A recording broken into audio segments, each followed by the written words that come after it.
Hello everyone, welcome to the Coaches Show, Week 5. I'm Schweitzer here with head football coach, Coach Miller. Joe, good to see you, buddy. And Coach, coming off of a disappointing loss to Osceola, 21-20. Can you just give us what happened that game, what led up, and then obviously you guys played well. You guys had a couple shots in the foot with penalties, a lot of personals, holding calls that called back touchdowns. But well, we didn't play very well. I mean, it starts with that. We made a lot of mistakes. Didn't come out with the kind of energy that we have had all season, and you couple that with mistakes, fumbling the football, penalties, like you mentioned. It's going to be hard to beat anybody when you're doing those sorts of things. And then going right along with penalties, Keelan Simpson had 2 touchdowns, one a kick, one a punt, return for touchdowns, got called back. And when it comes down to a 1-point game, those are huge turns of events. Yeah, I mean, we shot ourselves in the foot all night. Had touchdowns called back, and like you said, the penalties they're killer, especially in a tight game. That could definitely be the difference, and it was for us Friday. And then the defense played actually pretty well, only holding Osceola to 21 points. And obviously sometimes with offensive transitioning, putting the defense in a tough spot. How can you say your defense did Friday night? I was happy with the defensive performance, but the offense was putting the defense in bad positions.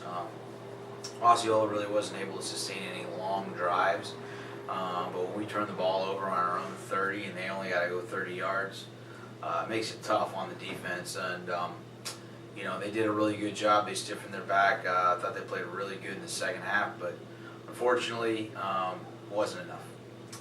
And then coming up, getting past Osceola, we have Dixie at home. Yep. We got the pink out, and we're also going to be finally retiring Sophie Delott's number after we couldn't do it because of preseason getting rained out. Can you just say what that's going to mean for the Seminole community and the whole program? Yeah, it's emotional. It's a big day to retire her jersey. We're going to do it before the kickoff. 7:15, kickoff's at 7:30. So it's an emotional game for us. And obviously coming off a tough loss against Osceola, our rival, our boys needed to respond, and so far this week they've done that. We've had a couple really good days of practice, and it'll be an emotional night for sure. And then you guys are playing Dixie. Dixie just had one of their best games of the year, blowing out Northeast, and you guys happened to lose by a very close game to Northeast. So what is your guys' strategy, and how are you guys really going to look to attack that game at home? Dixie's a good football team. They got some good football players. They're pretty good now. We feel good about our team. I mean, we've lost 3 games this year by combined 13 points, and 4 games by combined 26 points. So we feel real good about our football team. We just have to minimize the mistakes. We can't turn the ball over, and we can't get penalties. And all season we've really been doing a pretty good job of that until last week. So if we can get back to what we do, control the clock, keep their offense off the field, we feel like we can beat anybody. But we got to take care of our business, and we're not going to beat anybody with just our athleticism because we don't have those kind of kids.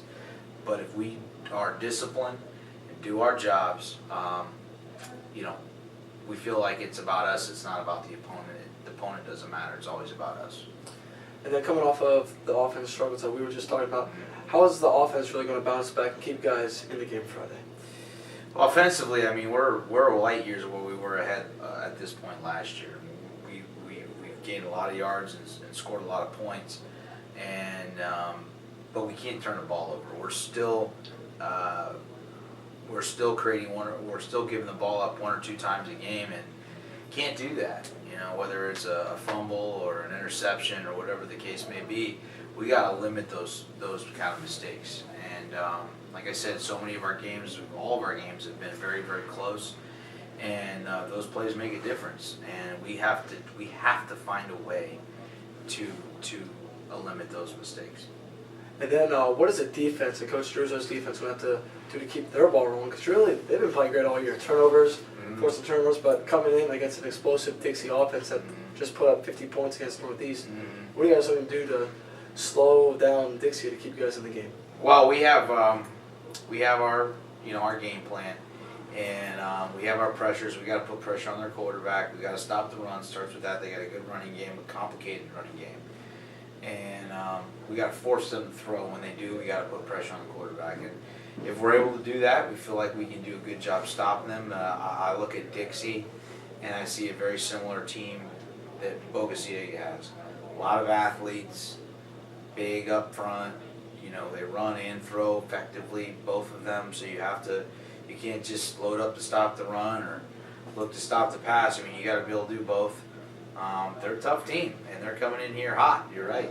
They're playing really good right now. So we got to control the ball on offense and defensively. We're going to have to be ready to go, and I think we will.